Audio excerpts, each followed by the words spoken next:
나스닥 100이 5거래일 만에 9.5% 올랐습니다. 조정이라고 부를 만한 날이 단 하루도 없었어요. 불과 일주일 전만 해도 분위기가 완전히 반대였습니다. 7월 말 나스닥은 고점 대비 10% 가까이 빠져 있었고 조정 구간에 들어간다는 이야기가 나오던 시점이었거든요. 반도체는 그보다 더 심하게 무너져 있었고요. 그런데 지금은요, S&P 500이 2개월 만에 신고가를 다시 썼고 다우는 사상 처음으로 54,000을 넘었습니다. 불과 이틀 사이에 벌어진 일이에요. 그래서 질문이 하나로 모입니다. 이제 상승장으로 바뀐 걸까요? 지금이라도 사야 하는 걸까요? 저는 7월 30일 영상에서 QLD 79달러대가 매수 구간이라고 말씀드렸고 8주 분할 매수 계획을 함께 제안드렸습니다. 그런데 그 이후로 지금 가장 많이 들어오는 질문이 이겁니다. 이미 17%나 올랐는데 남은 회차를 계속 사는 게 맞냐는 거예요. 결론부터 말씀드리면 계속 사는 게 맞습니다. 그리고 이건 그냥 버티라는 위로가 아니라 계산의 결과입니다. 지난 대상승장에서 가장 나쁜 방식으로 분할 매수한 경우를 실제 가격에 그대로 대입해봤는데 나온 숫자가 생각보다 훨씬 좋았어요. 그 숫자를 그대로 보여드리겠습니다. 오늘 다룰 내용은 4가지입니다.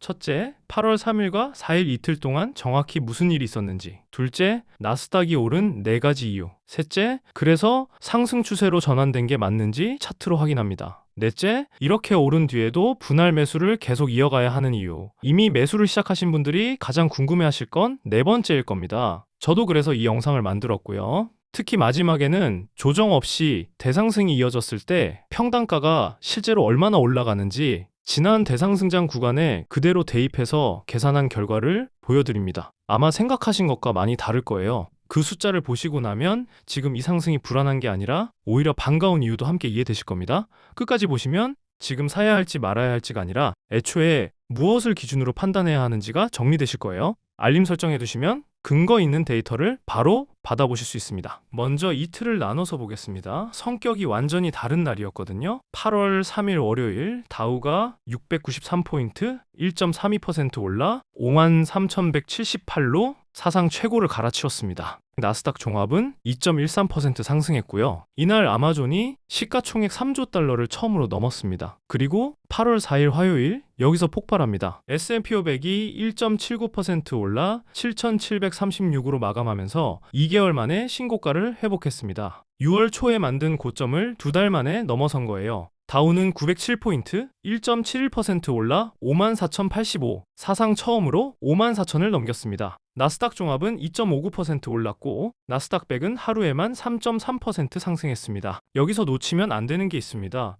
이게 기술주만의 랠리가 아니었다는 점이에요. 하루만 봐도 팔란티어가 29% 올랐고 시스코 5%, IBM 4%, 중소형주를 담는 러셀 2000도 1.7% 올랐습니다. 기술주 몇 개가 지수를 끌어올린 게 아니라 시장 전반으로 온기가 퍼졌다는 뜻입니다. 이 차이가 중요합니다. 소수 종목이 만든 반등과 시장 전체가 만든 반등은 지속력이 완전히 다르거든요. 그래서 이 상승이 무엇 때문에 나왔는지부터 하나씩 짚어보겠습니다. 첫 번째 이유는 아마존입니다. 시가총액 3조 달러가 헤드라인이었지만 정작 중요한 숫자는 따로 있었어요. AWS의 2분기 매출은 422억 달러로 1년 전보다 37% 늘었습니다. 18분기 만에 가장 빠른 성장이고 시장이 예상한 405억 달러를 크게 넘겼어요. 그런데 앤디 제시가 실적 발표에서 밝힌 계약 잔고가 4,960억 달러였습니다. 이미 계약서에 서명은 됐는데 아직 서비스를 제공하지 않은 금액이에요. 한 분기 만에 1,320억 달러가 늘었습니다. 제시는 이렇게 말했습니다.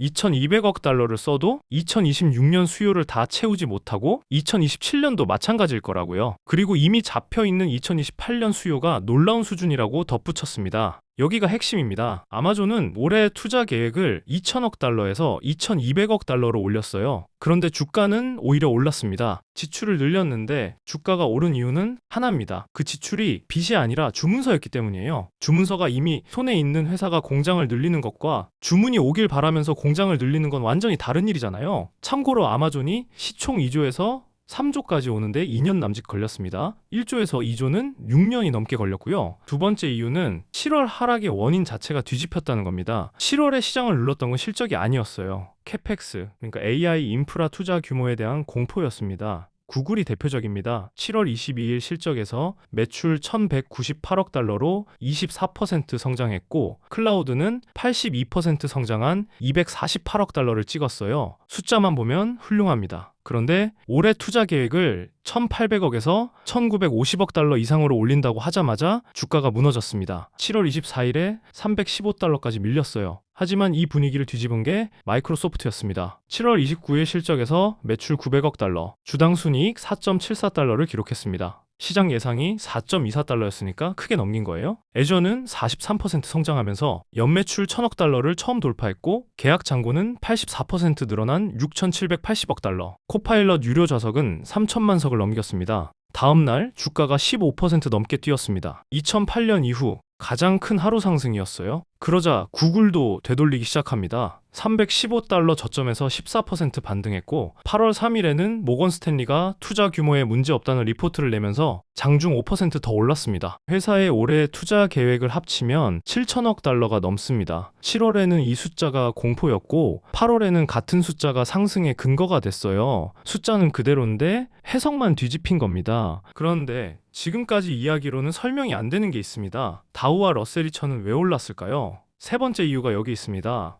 호르무즈 해협입니다. 올해 2월 말 이란과의 충돌 이후 이 해협이 사실상 막혀 있었습니다. 전 세계 원유 해상 운송의 상당 부분이 지나가는 길목이라 그동안 계속 시장을 눌러왔어요. 8월 3일 미국과 이란의 협상 재개 소식에 브렌트유가 하루에 5% 넘게 빠졌습니다. 배럴당 83달러대까지 내려왔고요. 고점 부근에 있던 국채금리도 같이 후퇴했습니다. 여기에 미국 제조업 지표까지 4년 만에 최고치로 나왔어요. 유가가 내리고 금리가 내리면 오르는 건 기술주만이 아닙니다. 원자재를 쓰는 제조업, 금리에 민감한 중소형주까지 전부 숨통이 트여요. 다우와 러셀2000이 같이 오른 이유가 여기 있습니다. 이번 반등이 AI 하나로 굴러간 게 아니라는 증거인 동시에 시장의 체력이 그만큼 넓어졌다는 뜻이기도 합니다. 네 번째는 반도체입니다. 그런데 여기는 주의해서 보셔야 합니다. 7월 30일 하루에 반도체 ETF가 8% 올랐습니다. 마이크론 18%, AMD 13%, 레니서치는 18% 오르면서 1999년 이후 최고의 하루를 기록했어요. SK하이닉스도 17% 올랐고요. 삼성이 메모리 부족이 2028년까지 이어질 수 있다고 경고한 게 기름을 부었습니다. 여기까지는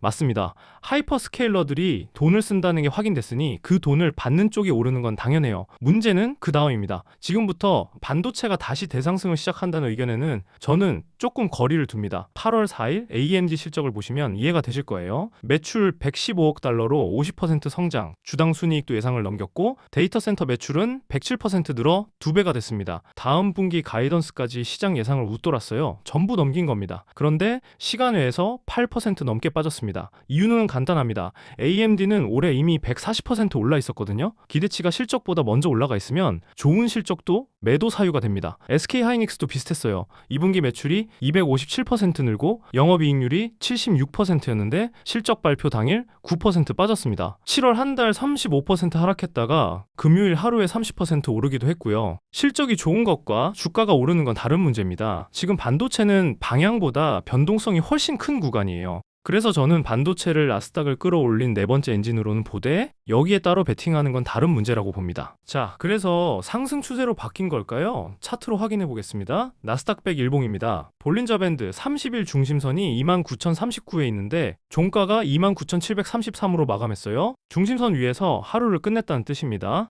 이게 왜 중요하냐면 하락 추세에서 나오는 반등은 대부분 이 중심선을 맞고 떨어지거든요. 하락하는 동안 중심선 자체가 계속 저항 역할을 하기 때문입니다. 올라오다가 여기서 눌리면 그냥 반등이고 넘어서 자리를 잡으면 추세 전환의 첫 번째 조건이 충족된 겁니다. 중요한 건 장중에 잠깐 넘은 게 아니라 종가로 마감했다는 점이에요. 장중 고점은 다음날 차트에 꼬리 하나만 남기고 사라지지만 종가는 그날 시장이 내린 결론이거든요. S&P 500은 한 발 더 나갔습니다. 볼린저 상단이 7,649인데 종가가 7,736이에요. 밴드 바깥에서 마감했습니다. 통계적으로 밴드 밖 마감은 자주 나오는 일이 아니라서 이건 상당히 강한 신호입니다. 5거래일 만에 9.5%가 올랐으면 과열이 나와야 정상이잖아요. 그런데 나스닥 100 주봉 RSI가 54입니다. QLD는 51이고요. 여전히 중립 수준이에요. S&P 500은 신고가임에도 불구하고 60일 정도입니다. 일봉으로는 급등이었지만 주 단위로 보면 아직 과열 구간에 들어가지도 않았다는 뜻입니다. 정리하면 상승 추세로 전환될 확률은 분명히 올라갔습니다. 다만 확신은 다른 문제예요. 조정 없이 5거래일 만에 이 정도 오르는 건 정상적인 속도가 아니라서 이렇게 오른 뒤엔 대부분 한번 쉬어갑니다. 게다가 지금은 트럼프 대통령의 말 한마디로 시장이 하루 만에 방향을 바꾸는 시기예요. 관세든 중동 협상이든 예고 없이 튀어나올 수 있습니다. 바닥이 나왔다는 것과 여기서부터 쭉 간다는 건 다른 이야기입니다. 그래서 지금 필요한 건 확신이 아니라 계획이에요. 그럼 실전으로 넘어가겠습니다. QLD 차트입니다. 7월 30일 영상에서 79달러대를 분할 매수 시작 구간으로 말씀드렸어요. 지금 92.46달러니까 시작 구간에서 17% 올랐습니다. 이 상황에서 대부분 두 가지 생각을 하십니다. 하나는 이미 올랐으니 남은 회차를 멈춰야 하나, 다른 하나는 더 오르기 전에 남은 걸 한 번에 다 넣어야 하나. 제 답은 둘 다 아닙니다. 한 번 시작한 분할 매수는 계획한 회차까지 그대로 끝냅니다. 이유는 하나예요. 멈추는 것도 매매이기 때문입니다. 계획대로 사다가 가격이 올랐다고 멈추면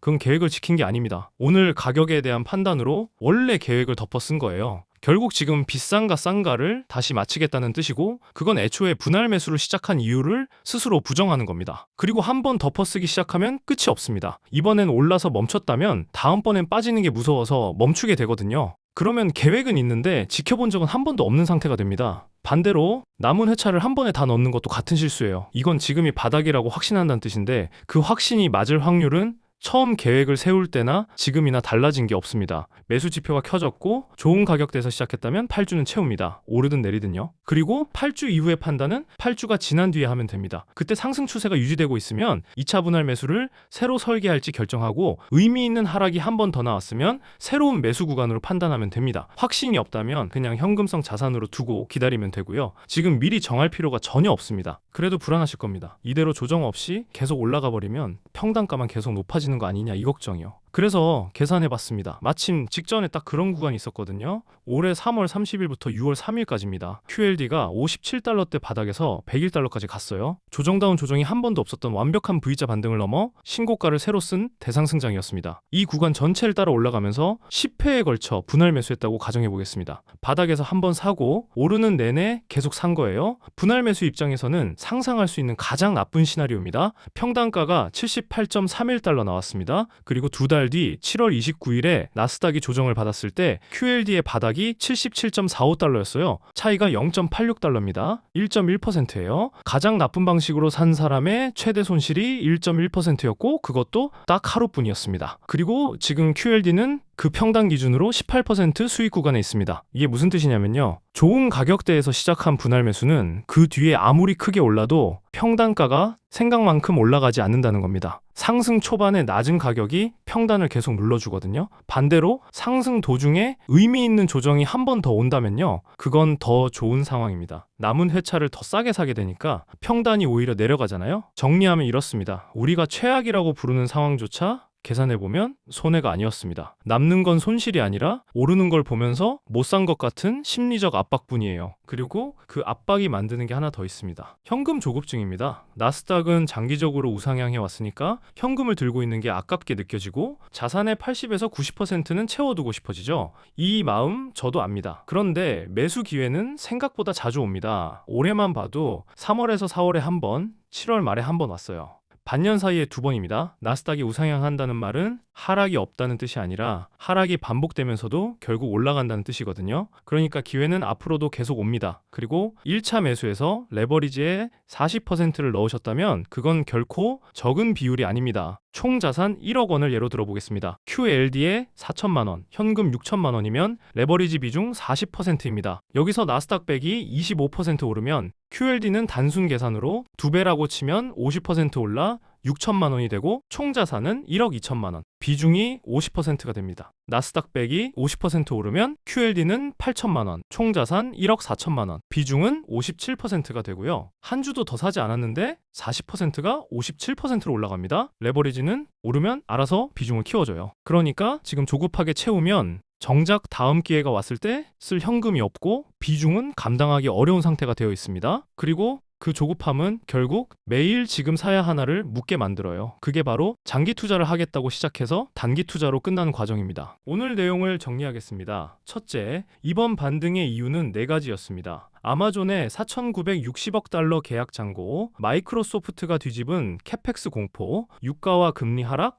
그리고 반도체 수요 확인입니다. AI 투자에 대한 의심이 실제 수요로 확인된 게 이번 반등의 본질이에요. 둘째, 반도체는 방향보다 변동성이 큰 구간입니다. AMD가 실적을 다 넘기고도 8% 빠졌다는 걸 기억하세요. 셋째, 상승 추세로 전환될 확률은 분명히 올라갔습니다. 나스닥 100이 30일 중심선 위에서 마감했고 주봉 RSI는 아직 중립이에요. 다만 단기 급등 뒤의 조정은 언제든 나올 수 있습니다. 넷째, 그래서 한 번 시작한 분할 매수는 계획한 회차까지 끝내는 게 맞습니다. 다섯째, 조정 없이 대상승이 이어져도 평단가는 크게 망가지지 않습니다. 지난 대상승장 전 구간을 분할 매수한 최악의 경우에도 최대 손실은 1.1%, 그것도 하루뿐이었어요. 가격이 오르면 조급해지고 내리면 불안해집니다. 그래서 기준을 미리 정해두는 거예요. 기준이 있으면 오늘의 가격은 그냥 지나가는 하루가 될 겁니다.